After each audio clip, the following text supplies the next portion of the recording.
Hello students, I am Ankita Patadia, Assistant Professor in Microbiology Department at LJ Institute of Applied Sciences, LJ Campus, Ahmedabad. Today we are going to discuss the topic classification of the bacteria on the growth supporting environmental factors affecting. Many factors affect to the growth of the bacteria, but today we will discuss how these environmental factors affect the growth, and on that basis we will do the classification of the bacteria. The topic is from Gujarat University syllabus, BSc Semester 3, Core Course MI 201, Microbial Physiology, and Unit 3, Microbial Nutrition and Introduction to Metabolism. Let's start the discussion which topics or which factors that affect the growth of the bacteria. These are the list of environmental factors, starting with the temperature, pH, osmotic pressure, hydrostatic pressure, salt concentration, and oxygen. These 6 factors are major environmental factors that affect the growth, and on that basis we are classifying the bacteria. Starting with the effect of temperature. Temperature is a very important factor which affect the growth. We all know that each and every organism is having minimum temperature below which they will not grow, optimum temperature at which they will grow rapid, as well as third is maximum temperature above which that will not grow, or the growth of the organism is not possible. Now all these 3 temperature combinedly called as a cardinal temperature. Each and every organism is having different cardinal temperature for their growth. Now why this happened, let's discuss it according to the graphical representation. As we can see that at minimum temperature, the enzymes and transport mechanism and the growth is very slow, while at optimum temperature, enzymatic reactions occur at their maximum possible rate, while at maximum temperature, protein denaturations occur and cytoplasmic membrane thermal lysis will occur. So that's why these cardinal temperature are important. Now on the basis of temperature, the organisms are classified in 4 classes, that is psychrophile, mesophile, thermophile, and hyperthermophile. Starting with the psychrophile, the organism which grow in very cold environment are considered as psychrophiles. Generally, they are also called cryophiles. The minimum temperature required for their growth is 0 degree centigrade, and the optimum temperature required for their growth is 10 degree centigrade or lower than that, while maximum they can survive is 15 degree centigrade. Now these types of organisms can be isolated from the habitat like Arctic as well as Antarctic region, where the temperature is very low. The very good example of psychrophilic bacteria is Bacillus psychrophilus. Now moving to the next class, second is mesophile. Mesophilic bacteria means they love moderate temperature for their growth, means they require moderate temperature. The optimum temperature is 20 to 45 degrees centigrade, while minimum temperature is 15 to 20 degrees centigrade, and the maximum temperature required for the growth is 45. Above the 45, they will not grow. Most of the organisms belongs to this class because 37 degrees centigrade is the temperature of human body, and all human pathogens are considered as a mesophilic organism. Example is Escherichia coli. Now, third is thermophile. Thermophilic bacteria required minimum 45 degrees centigrade temperature, while optimum 55 to 65 degrees centigrade temperatures. Now, these organisms are generally, we can see that, required higher temperature for their growth, minimum 45 degree. So that's why they are known as a thermophilic organism. So we can define that the organism which required higher amount of temperature or higher temperature for their growth are considered as thermophile. These organisms are mainly isolated from hot water springs, hot water lines, and many other environment having high temperature.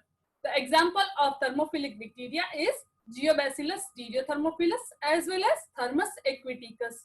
Now fourth class is a very extreme environmental condition, that is hyperthermophile, that require very high temperature for their growth. Optimum temperature is 85 degrees centigrade to 113 degrees centigrade required, while minimum 55 degrees centigrade is required for their growth. The example of that hyperthermophilic bacteria is Pyrococcus abc and Pyrodictyum occultum. These are the examples of hyperthermophile and generally found from the hot area of the sea floor. So these are the four classes on the basis of effect of temperature.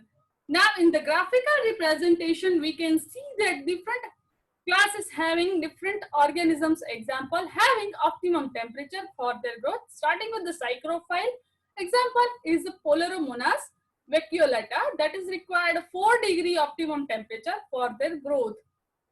While mesophile is having example of Escherichia coli that required 39 degree or 37 degree for their growth. Next is thermophile, Geobacillus stereothermophilus that required 60 degree centigrade temperature for their optimum growth. Next is hyperthermophile. Second is also hyperthermophile. Two different examples of hyperthermophilic bacteria has been given, and both the bacteria is required different optimum temperature for their growth. Thermococcus celer required 88 degree centigrade temperature for their growth optimally, while Pyrolobus fumeri required 106 degree centigrade temperature for their growth. So these four are the major class according to the environmental factor, temperature affecting to the growth. Next is effect of pH.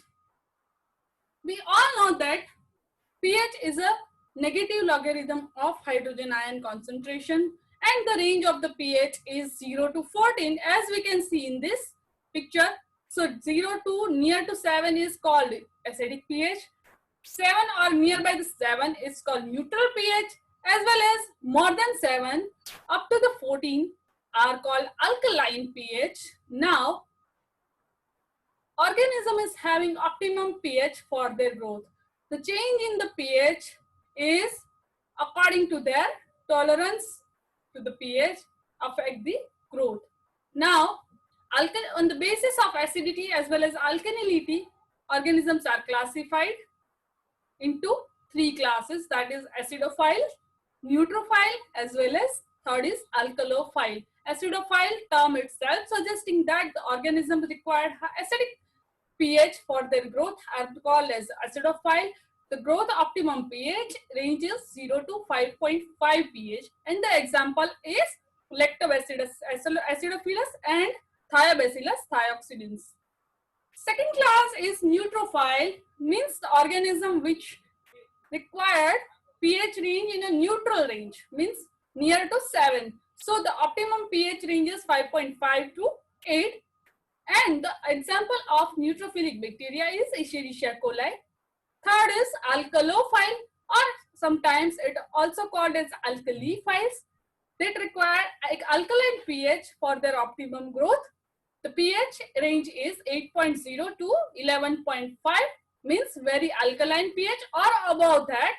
And the example is Bacillus alkalophilus. So this is a three class according to the pH organisms are classified. That is, once again I am repeating, acidophiles, neutrophiles and alkaliphiles.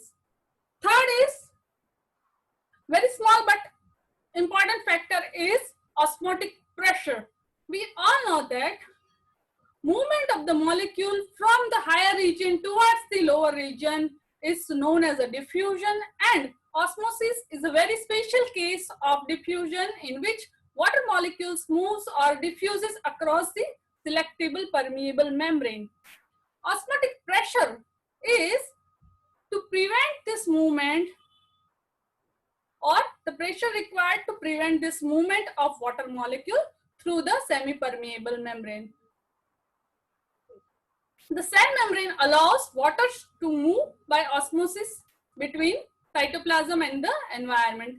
In this picture, we can see that in very first, the cell and the outer environment.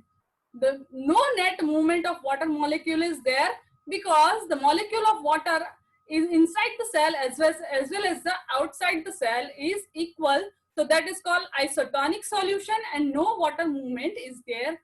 In a second picture, we can see that the water molecule is in a more amount compared to inside the cell. So water molecule will move towards from the outside to inside the cell through the permeable membrane. So this is called hypotonic solution, and water moves into the cell from the solution. Sometimes that may cause the lysis of the cell or damage of the cell, that is osmotic lysis. So cell will rupture.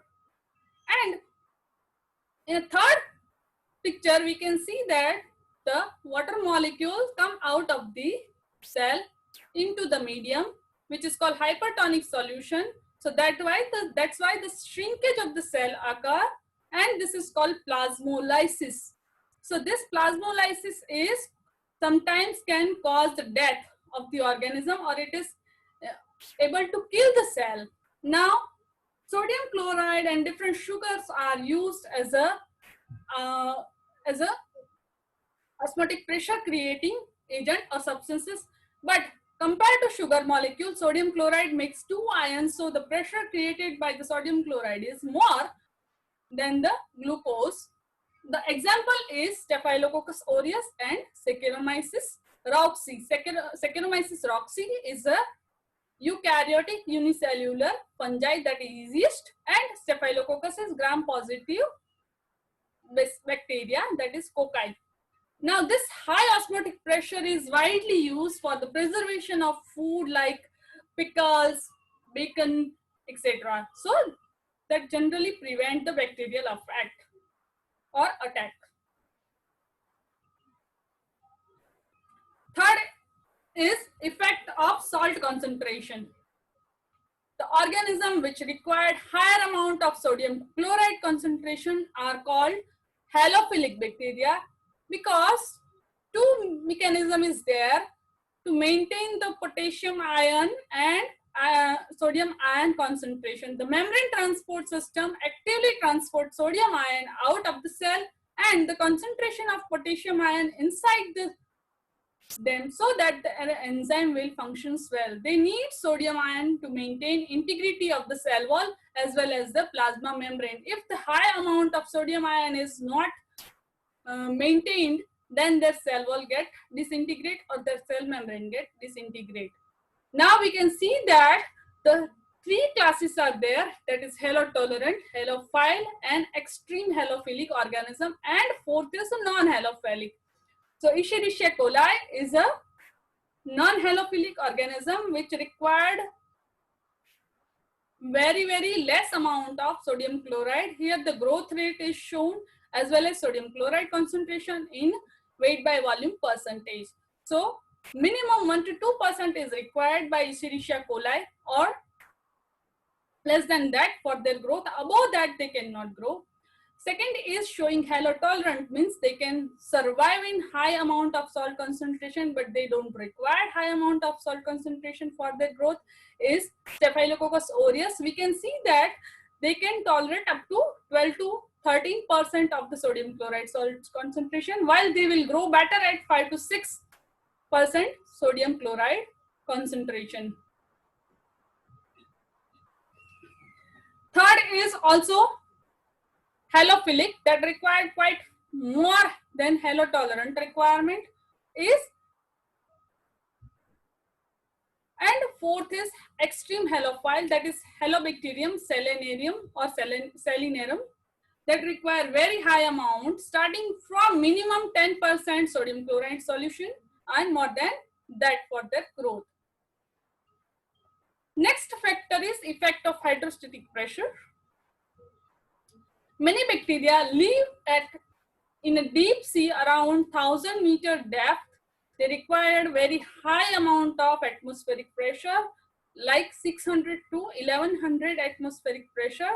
They are generally called as barophiles. If we keep that barophilic organism at the normal routine atmospheric pressure, they will not survive or they will not able to even grow. So they are called barophilic organism. The mechanism of this barophilic organism is that the electrostatic pressure affect the membrane fluidity and the membrane associated function. The high pressure is required to keep their enzyme molecule in the proper three-dimensional structure.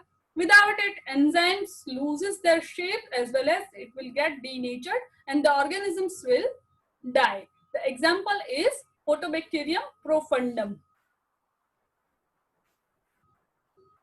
Next and last is the effect of oxygen. Oxygen is a very important factor which affect the growth. Oxygen is in electron transport chain. Oxygen is a final electron acceptor, and the nature of the terminal electron acceptor is related to organisms or oxygen's requirement. So on the basis of requirement of the oxygen, organisms are classified into 5 classes. Major 5 classes are obligate aerobe, facultative anaerobe, aerotolerant anaerobe, and obligate anaerobe, and the last is microaerophilic. Let's discuss in the detail. Obligate aerobe is what? They are completely dependent on atmospheric oxygen for their growth, means they require atmospheric oxygen for their growth. They are generally called as obligate aerobes, and the example of the obligate aerobe is Micrococcus luteus. Second is facultative anaerobe.